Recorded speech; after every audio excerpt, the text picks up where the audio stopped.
pessoal, meu nome é Sabrina Fernandes e eu tô aqui de volta hoje na Carta Capital para bater mais um papo com vocês sobre algumas conexões que a gente pode estar fazendo com o que está rolando hoje e hoje especificamente tem tudo a ver com questões do Estado brasileiro.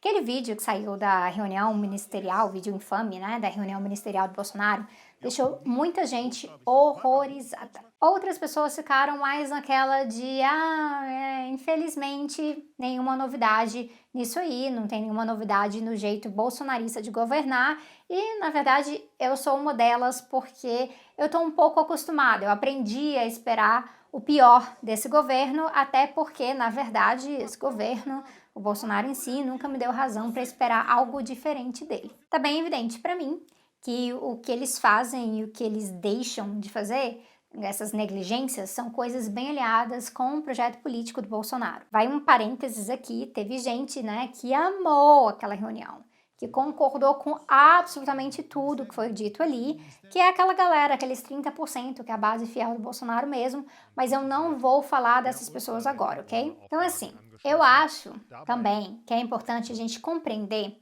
o que está por trás de toda essa zona, porque a coisa tá horrorosa hoje, mas não é como se elas tivessem ficado horrorosas do nada, como se o Bolsonaro tivesse inventado a roda de como destruir o Brasil. Não é como se ele fizesse, né, sentasse com ideias mirabolantes no final da noite, fizesse tipo o Pink e o cérebro lá daquele desenho e pensasse, nossa, né, os planos para hoje, vou tentar conquistar o mundo, no caso, vou tentar destruir o Brasil. Talvez ele até faça isso, na verdade, né, a gente nunca sabe, mas o ponto é que ele não é o autor todo original dessas ideias mirabolantes de opressão. Bolsonaro é um agente, sim, péssimo, assim como vários outros governantes também, mas ele é também um sintoma. Ele é uma peça na engrenagem de várias políticas ruins que ele implementa e que, inclusive, levaram até ele também, através de todo esse sistema. A gente vai com alguns exemplos aqui hoje para tentar falar desse aprofundamento. Pega a situação alarmante no Rio de Janeiro,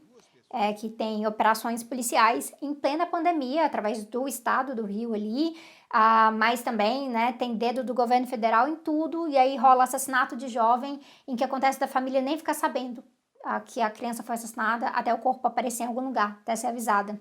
Não é só porque a gente deveria estar, em teoria, né, sob isolamento social, que isso é errado. Isso é errado sempre, porque a gente sabe, essa política de guerra às drogas, ela é comprovadamente errada e assassina. Isso não é de agora. Quando as organizações, quando os movimentos, eles vêm e eles classificam o que ocorre como genocídio, isso é um reflexo de uma política bem longa. É uma política de muito tempo, que é racista, que é violenta, que é excludente e tem alvos específicos. Não é qualquer um que não se sente em paz vendo TV na própria sala de casa por medo da polícia chegar invadindo e acabar baleado no processo. São pessoas específicas que correm esse risco. Isso quer dizer que não é só uma política de um governo federal ou estadual, mas é algo que faz parte do Estado brasileiro mesmo, da política central, uma política que é carregada por esse Estado tanto sob tempos normais, quanto quando a tal democracia está sendo ameaçada. E isso faz a gente ter que parar para questionar o que significa democracia, quando a ausência de dignidade humana, de humanidade, para setores inteiros da população, quando dignidade não é garantida nesses tais períodos democráticos. Aliás, o próprio Senado Federal reconheceu em 2016 que o Estado brasileiro ele é responsável, de forma direta ou indireta, pelo genocídio da população jovem e negra no Brasil. Então essas políticas, elas se agravam hoje, mas elas possuem raízes bem antigas. Nisso entra a própria questão dos povos indígenas no Brasil, que é um genocídio que já dura 520 anos. Bem daquele jeitão que o ministro do Meio Ambiente, Ricardo Salles, usou, na verdade, ali para falar, né, para passar a boiada. Enquanto a gente está distraído com a pandemia, a gente tem que parar para olhar que isso é mais um indicativo do risco que povos indígenas correm sempre, mas também nesse momento. A Covid-19 é uma ameaça a mais e, ao mesmo tempo, tem povos indígenas isolados que ainda vivem isolados, que estão cada vez sob mais risco por conta de ações de madeireiros, de grileiros, tudo mais, inclusive de missionários, né? O Amazon relatou um aumento no desmatamento da Amazônia em 171%. 171% em relação a abril do ano passado.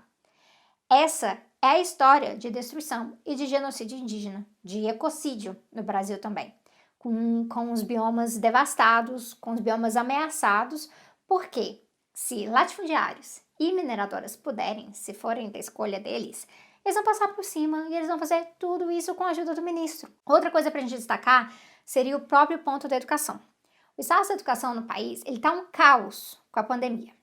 E isso é porque simplesmente não existe estrutura daquele nível que seria realmente necessária para a gente falar, olha, crianças, vão para casa, peguem aulas pela internet, que os seus professores, não se preocupem, os seus professores estão descansados, eles estão treinados, bem remunerados para poder fazer isso. Simplesmente não tem, gente. O fato de estudantes, professores também, apoiadores, aliados ao redor do Brasil terem se juntado para pedir o adia Enem, né, para pedir para o Enem ser adiado, isso é um sintoma do descaso desse governo.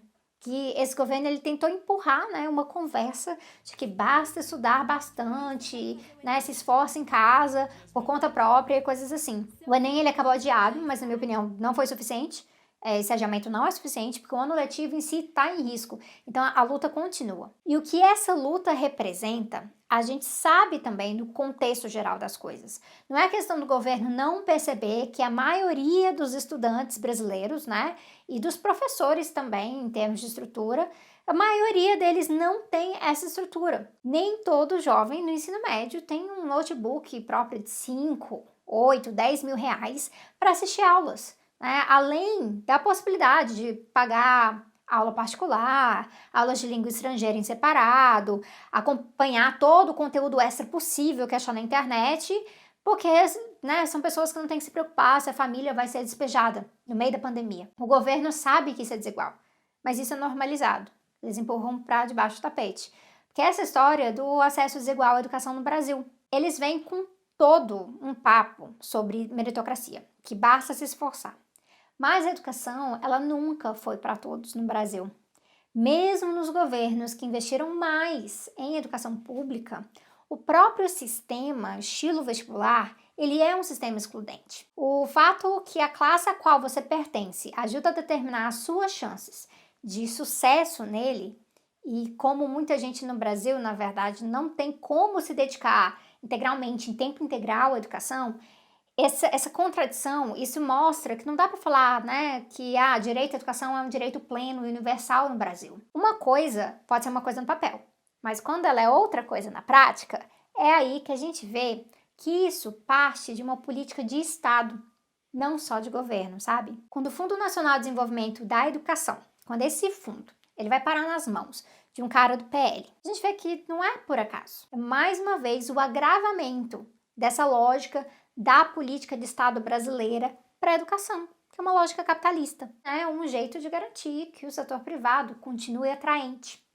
enquanto professores na rede pública seguem mal pagos e alunos da escola pública continuam sem estrutura para competir de igual para igual com quem, né, vem da escola particular. E quando eu tô falando de Estado brasileiro aqui, gente, eu não tô falando assim dessa divisão, federal, estadual, municipal. Eu tô falando do que compõe todo esse poder, que é um poder estatal dentro da esfera pública. Algumas coisas remetem diretamente a Bolsonaro, algumas coisas remetem aos governos locais, mas acaba refletindo essa política do Estado brasileiro. Isso é muito importante para a gente questionar o que está por trás das coisas, por trás de vários desses desafios que a gente enfrenta hoje. E que, aliás, eu vivo falando desses desafios lá no Tese 11, lá no meu canal. Esses desafios, eles não são novos, mas a gente está, sim, lidando com versões pioradas de desafios antigos, que vêm da raiz dos problemas históricos no Brasil, que a gente precisa superar para além do Bolsonaro. Por isso, é muito importante trazer essa conexão com a política de Estado. E é isso aí. Obrigada por assistir.